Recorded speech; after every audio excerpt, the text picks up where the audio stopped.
Hello everyone, कैसे हो आप सब। आई होप सभी अच्छे होंगे और प्रॉपर तरीके से अपना रिवीजन भी कर रहे होंगे।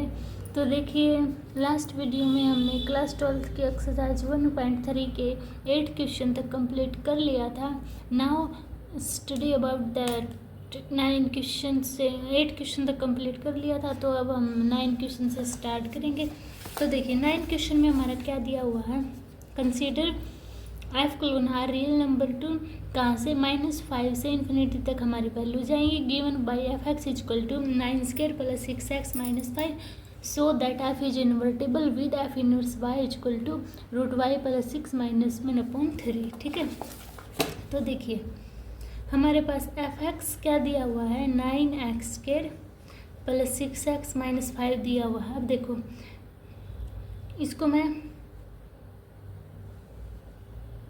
देखो इसमें अगर मैं +1 ऐड कर लूँ और +1 माइनस कर लूँ तो कोई फ़र्क पड़ेगा? नहीं पड़ेगा ना। तो करो, देखो 9² x² + 6x + 1 - 5 - 1। अब देखो ऐसे नंबर ढूंढो, मल्टीप्लाई करें 9 आए, ये टर्म ले लो बस, और ऐड करो 6 आए तो 3 तो क्या हो गया 9x² + 3x + 3x। अब देखो -1 +1 तो होगा, अभी -1 - 5 - 6 है ना। अब इसमें से देखो, इसमें से पहले मैं क्या 3x कॉमन निकाल लूँ, क्या बचा मेरा 3x + 1 और इसमें 1 3x + 1 -1 -6। देखो 3x + 1 सेम है, तो इसको मैं 3x + 1 का होल स्क्वायर -6 लिख सकती हूँ। आप बोलोगे हाँ जी लिख सकते हो। अब देखो इन्वर्टिबल होने के लिए सबसे पहले फंक्शन 1 1 और एंड 1 2 होना चाहिए हमारा, है ना। तो देखो 1 1 के लिए मैंने आपको क्या कंडीशन भी बताई थी, f(x1) = f(x2) के हम इक्वल प्रूव करेंगे। तो करो, इसको कैसे करेंगे, देखो 3x1 + 1 का होल स्क्वायर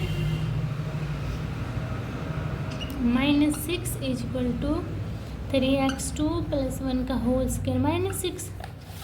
अब मैं स्केयरिंग बोथ साइड कर दूँ, स्केयरिंग बोथ साइड, तो क्या आएगा मेरा 3x1 + 1। अब देखो -6 कट जाएगा ना, तो क्या बचा 3x1 + 1 3x2 + 1 1 से 1 कैंसिल आउट, 3 से 3 कैंसिल आउट, क्या बचा मेरा x1 = x2 बचा। तो ये मेरा 1 1 प्रूव हो गया है ना। अब देखो अगर हम इस इक्वेशन में कुछ भी वैल्यू पुट करेंगे तो मेरी यूनिक इमेज बनेगी ना, यानी कि जो मेरा कोडोमेन होगा वो मेरी रेंज के इक्वल आएगा, है ना।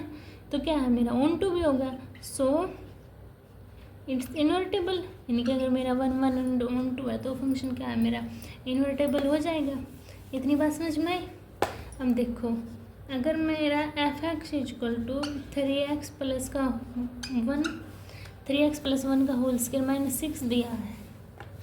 अब देखो अब 1 2 के लिए ये भी कंडीशन होती है, y के इक्वल पुट कीजिए, उसमें इन्वर्स भी निकलेगा ना मेरा इन्वर्टेबल f इनवर्स y। तो देखो 3x - 1 का होल स्क्वायर -6, इस 6 को उस साइड लेके जाओ, माइनस का तो उस साइड जाके प्लस का, तो 3x + 1 का होल स्क्वायर बोथ साइड करेंगे तो क्या आएगा √y + 6 = 3x + 1।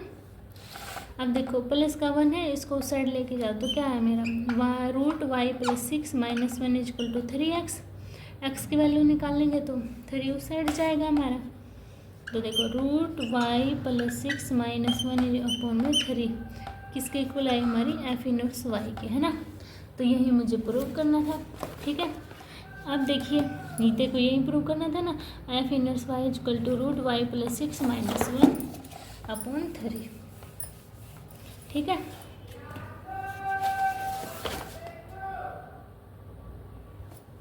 अब देखिए 10 क्वेश्चन में देखो मेरा क्या दिया हुआ है, let f colon x y, यानी कि x वैल्यू पुट करते हो तो y इमेज बनती है, b एन इन्वर्टेबल फंक्शन है, और show that f has unique inverse, यानी कि क्या वो हमें यूनिक इनवर्स दे रखा है, यानी कि अलग अलग इमेज बनेगी, ये हमें प्रूव करना है। चलो देखो हम थोड़ी सी इसकी कॉन्ट्राडिक्शन लेके चलते हैं कि क्या लेट करते हैं हम, let f has two inverse G1 and G2 है, ठीक है।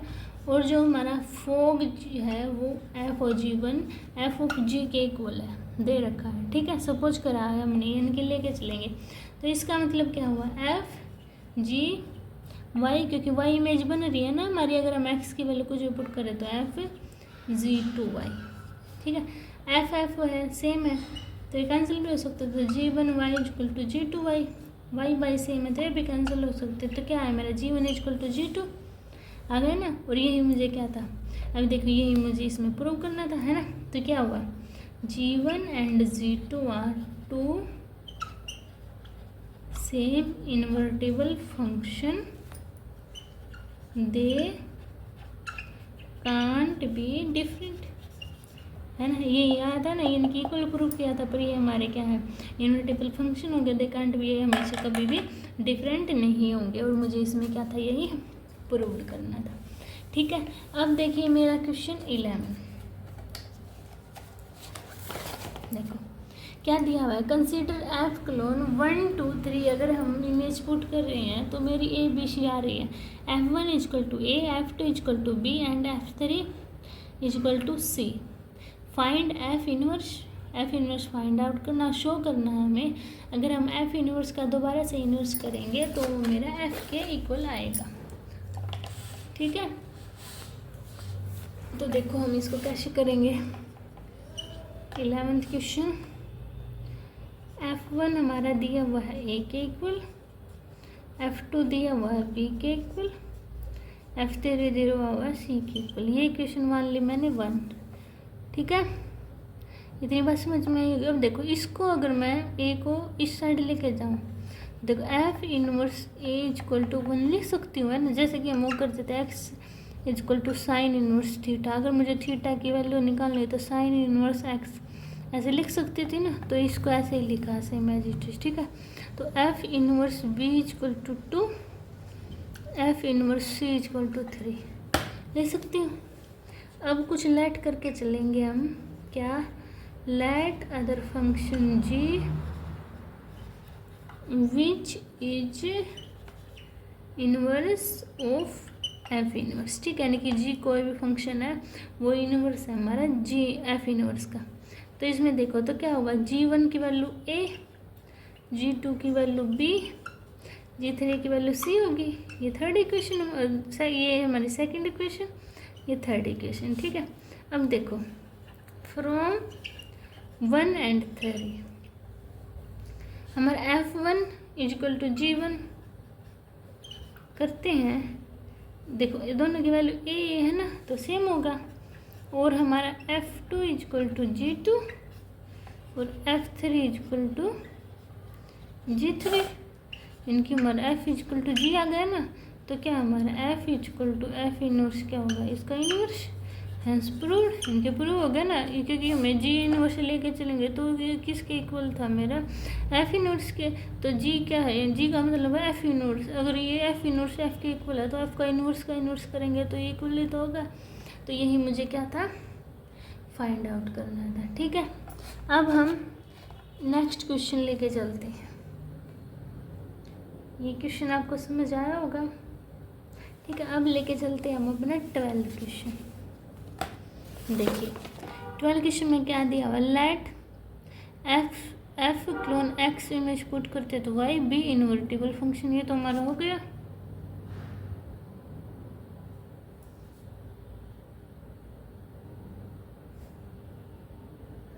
अच्छा अब ये करते हैं, 11 किया था ना हमने, अब ये करते हैं F colon x image put करते हैं वाई, क्या हमारा इन्वर्टेबल फंक्शन दिया हुआ है, शो करना है हमें, show that the inverse of F inverse. इनके एफ इनवर्स का करते हैं हम इनवर्स, तो इनके एफ का इनवर्स करते हुए तो वो इक्वल हमारा एफ के इक्वल आता है, और एफ इनवर्स का इनवर्स करेंगे तो वो हमारा एफ के इक्वल आएगा, ठीक है। तो देखो तो क्या दिया हुआ है, अगर एफ ओ एफ का इनवर्स करते हैं हम तो वो फंक्शन हमारा इन्वर्टेबल आता है, ये कंडीशन दी हुई है। अगर मैं इस पूरे के इन्वर्स का इन्वर्स करूँगी तो वो भी कंडीशन हमारी इन्वर्टेबल आएगी। अब इसको अंदर लेके चलूँगी तो क्या है, देखो एफ इन्वर्स का इन्वर्स, एफ का इन्वर्स, वो भी मेरा इन्वर्टेबल बनेगा, है ना।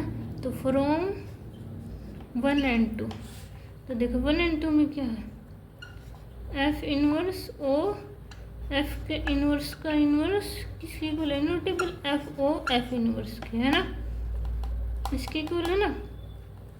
तो देखो अगर तो इस एफ इनवर्स से एफ इनवर्स कैंसिल आउट, तो क्या बचा मेरा, एफ इनवर्स का इनवर्स इक्वल टू एफ के इक्वल बच गया। तो ये मुझे प्रूव करना था, क्या ले लिया मैंने, जो मेरा एफ ओ एफ इनवर्स है वो इन्वर्टिबल फंक्शन दे रखा है। अगर मैं इस पूरे का इनवर्स लेती हूँ तो वो भी मेरा इन्वर्टिबल बनेगा।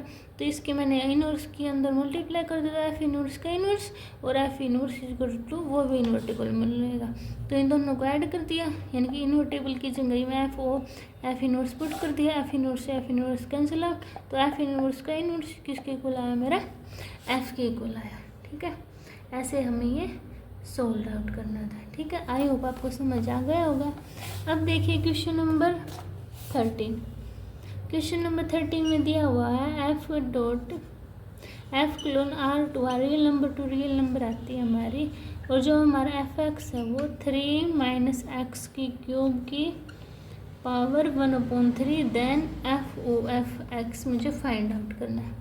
देखो एफ ओ एफ एक्स का क्या मतलब है, एफ के अंदर एफ के अंदर एफ एक्स का फंक्शन।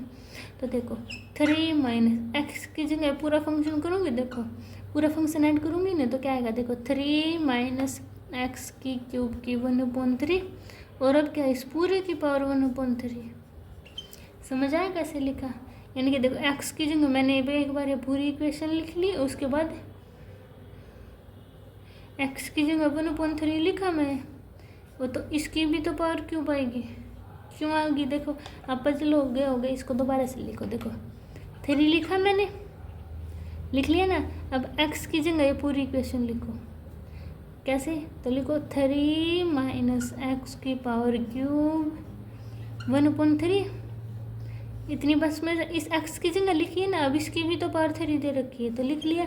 अब इस पूरे की पावर 1/3। अब आपको समझ में आ गया होगा। अब देखो 3 से 3 कैंसिल आउट हो गया, तो क्या बचा, 3 माइनस एक्स की पावर क्यूब 1/3 बचा। अब इसको ओपन करेंगे तो कर लो, देखो 3 माइनस 3 प्लस ये पूरे दे रखी है ना, एक्स 3 प्लस क्या एक्स की क्यूब की पावर 1/3, है ना। अब देखो 3 से 3 कैंसिल आउट, क्या बचा, एक्स की क्यूब की 1/3, 3 से 3 कैंसिल आउट, क्या आया, मेरा एक्स आ गया, है ना। तो और देखो तो कौन सा ऑप्शन सेटिस्फाई कर रहा है, मेरा सी, तो ये मेरा आंसर था। अब नेक्स्ट क्वेश्चन देखो, एफ क्लोन आर में से -4/3 नंबर नहीं लेना है हमें, और हमारा आर भी ये function defined by F x equal to 4x/3x + 4 the inverse of the function. ठीक है, तो देखो उसको कैसे सोल्व करेंगे, हमें एफ एक्स वैल्यू, तो इसको y के इक्वल प्रूव करेंगे, तो y = 3x + 4 क्रॉस मल्टीप्लाई कर दे, तो 3xy + 4y = 4x। इसमें से y कॉमन निकालूंगी, ये कम करो, इस x के फंक्शन को उस साइड लेके जाओ, देखो तो 4y = 4x - 3xy, इसमें से x कॉमन निकाला, क्या आया, 4x - 3y और 4y की। अब इसको क्या है, x की वैल्यू निकालनी है ना, तो इस सारे को इसके नीचे लेके आओ, तो 4y/4x - 3y = y। तो ये किसकी वैल्यू आ गई, एफ इनवर्स वाई की। इनवर्स में फाइंड आउट करना था ना, तो कौन सा ऑप्शन मेरा सेटिस्फाई कर रहा है, 4y/4 - 3y, ये बी ऑप्शन मेरा सेटिस्फाई कर रहा है। ठीक है, तो हमारे एक्सरसाइज 1.3 में 14 तक के क्वेश्चन थे जो हमने कंप्लीट कर लिए हैं। आप इनको रिवाइज करना, अगर आपको कोई भी डाउट आता है तो आप कमेंट सेक्शन में बता देना, आपके डाउट क्लियर कर दूँगी। नेक्स्ट वीडियो में हमने 1.4 को स्टार्ट करेंगे। तब तक के लिए बाय बाय, मिलते हैं नेक्स्ट वीडियो में।